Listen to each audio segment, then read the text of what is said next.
Pesta ulang tahun gubernur. Tepuk tangan sekali lagi.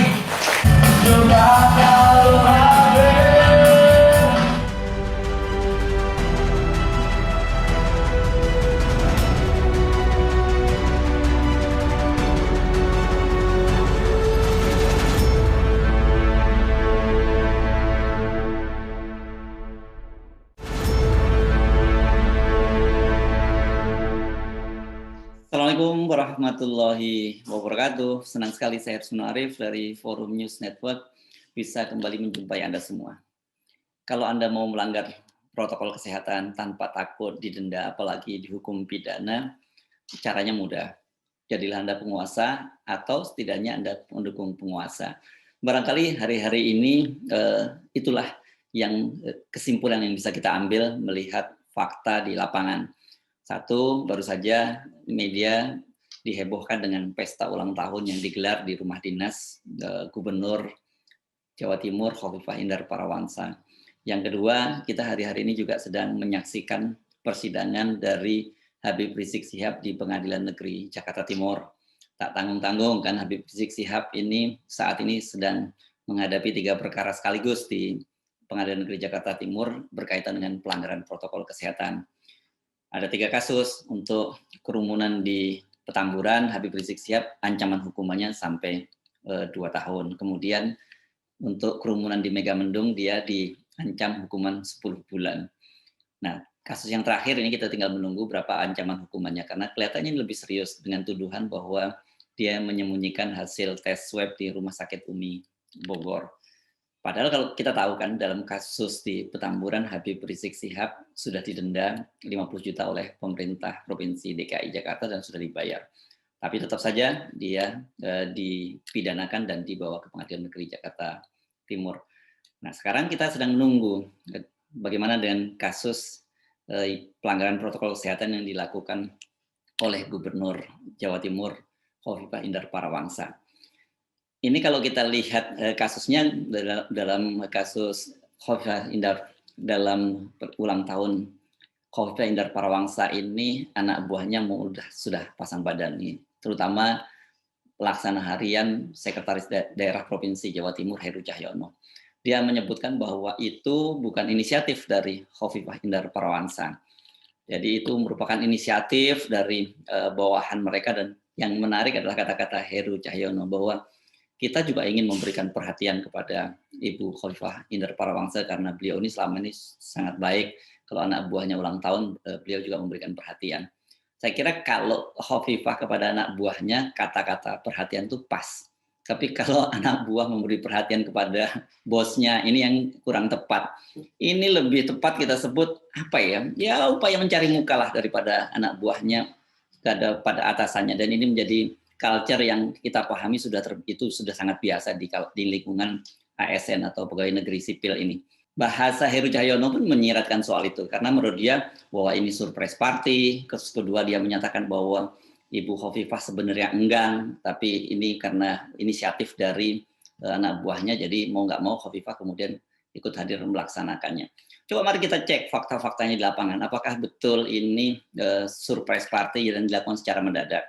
Ada beberapa alasan yang disampaikan oleh Heru Cahyono dan ini kelihatannya rada-rada tidak masuk akal. Pertama, ada kehadiran artis ibu kota, Katon Bagaskara. Kedua, acaranya sendiri cukup meriah, ada makanan catering. Jadi ini betul-betul sebuah pesta meskipun dilakukan secara terbatas. Dan kemudian yang hadir katanya itu hanya kalangan OPD atau organisasi perangkat daerah. Jadi tidak lebih dari total karena ada OPD 30 atau dinas ada di Jatim itu ada 30 ditambah dengan panitia yang lain kira-kira sekitar 50 orang.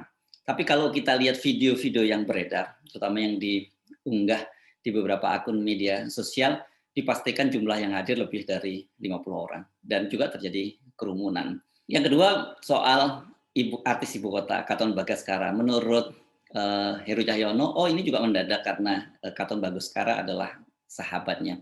Oke lah, semendadak-dadaknya juga bagaimanapun Katon Bagaskara ini adalah artis nasional. Dia pasti banyak sekali aktivitas lainnya.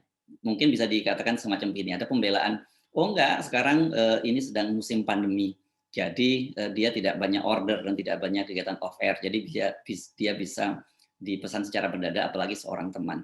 Semendadak-dadaknya Katon melaksanakan kegiatan semacam itu tentu pasti ada persiapan karena bagaimana mengumpul timnya dan sebagainya. Jadi tetap saja ini merupakan kilah yang sulit diterima secara akal sehat. Kemudian soal makanan menurut dia bahwa itu disediakan oleh catering yang biasa mensuplai Gedung Gerahadi, suplai acara kegiatan-kegiatan dinas di Provinsi Jawa Timur. Jadi itu bisa dilakukan secara mendadak. Semendadaknya juga semua kegiatan pasti harus ada persiapan yang dilakukan. Dan berikutnya yang kita lihat soal protokol kesehatan. Tadi sudah disinggung jumlah orang yang berkerumun kelihatannya sangat banyak, lebih kalau dari 50 orang. Ini berkaitan dengan makanannya, menjaga protokol kesehatan. Ternyata kalau betul-betul menjaga protokol kesehatan juga tidak terlihat karena makanan disediakan secara prasmanan. Artinya apa? Makanan itu di tempat-tempat terbuka dan orang kemudian bebas memilih dan ada interaksi di situ.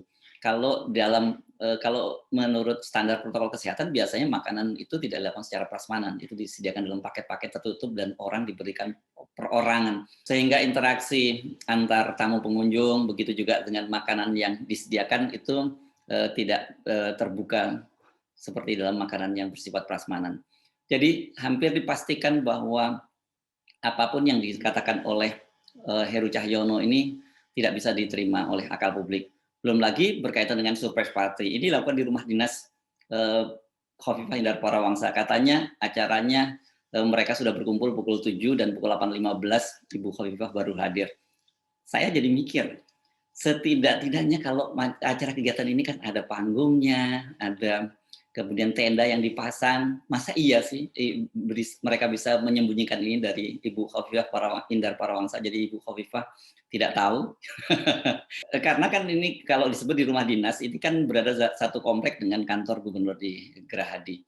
Jadi bagaimanapun juga aktivitas yang cukup mencolok ini pastilah diketahui oleh Khofifah Indar Parawangsa. Tetapi kalau kita mau positive thinking, oke, semua alasan Heru Cahyono tadi bisa kita terima.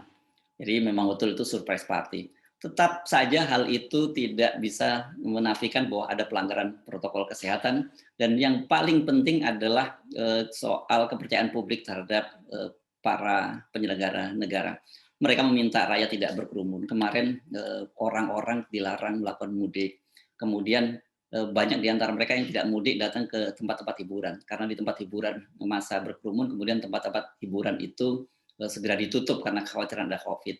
Nah sekarang seorang kepala pemerintah, seorang gubernur bersama dengan organisasi perangkat dinas, kepala-kepala dinas di Provinsi Jawa Timur melakukan pesta. Meskipun pestanya terbatas, tetap saja itu ada kerumunan.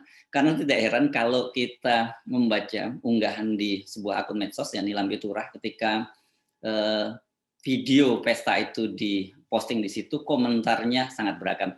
Dan yang paling menarik ada dua hal yang kelihatannya sangat mencolok di garis bawah. Pertama adalah mereka selalu mempertanyakan mengapa dalam kasus Habib Rizik Sihab ditindak sementara Khofifah dan para perangkat dinas di Jawa Timur tidak.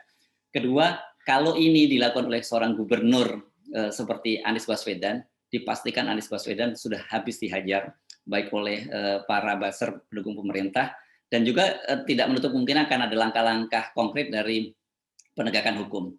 Kita ingatkan dalam kasus di Petamburan, dalam kasus kerumunan di Petamburan Habib Rizik Sihab dan pada malam harinya Anies Baswedan hadir bertemu dengan Habib Rizik Sihab dan kemudian diselenggarakan pesta pernikahan putri dari Habib Rizik Sihab dan peringatan Maulid Nabi. Gubernur DKI Anies Baswedan sampai dipanggil oleh polisi. Dia juga diklarifikasi begitu bahasanya. Tetapi tetap saja ada prosedur pemeriksaan. Nah, kelihatannya dalam kasus Khofifah ini adem-adem saja. Itu jadi satu hal yang tadi mengapa saya menyebutkan, kelihatannya kesimpulan publik itu kalau mau melanggar protokol kesehatan, tidak kena sanksi hukum, dan bebas-bebas saja, jadilah penguasa, atau setidaknya jadilah pendukung penguasa. Khofifah sendiri sampai sekarang tidak membuka mulut sama sekali berkaitan soal ini. Ini saya kira cara komunikasi yang buruk, harusnya juga ada penjelasan. Tetapi kalau kita amati akun Instagram dari Khofifah, dia memang kemudian tetap memposting berbagai kegiatan lain. Apapun kegiatan yang diposting oleh Khofifah Indar Parawangsa, akun Instagramnya tetap dibanjiri dengan komentar-komentar Ya sindirannya sangat halus, dia tetap mempertanyakan misalnya, ada yang mempertanyakan, "Kemarin lebaran saja virtual, nah sekarang kok ulang tahun bisa dilaksanakan secara langsung?" Juga mempersoalkan, mengapa hal itu bisa terjadi, kenapa para penguasa tidak memberikan contoh yang baik pada publiknya.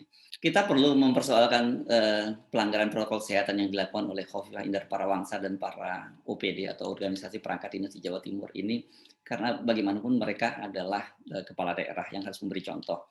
Dan Presiden Jokowi sendiri kan sudah memberikan wanti-wanti agar para kepala daerah menindak tegas setiap kali ada kerumunan atau pelanggaran protokol kesehatan. Bahkan tak lama setelah Habib Rizik Sihab menggelar acara Maulid dan pesta pernikahan putrinya kan Presiden Jokowi terlihat sangat marah dan dia minta agar Menteri Dalam Negeri menindak kepala daerah yang tidak bisa menegakkan aturan protokol kesehatan, apalagi melakukan kerumunan.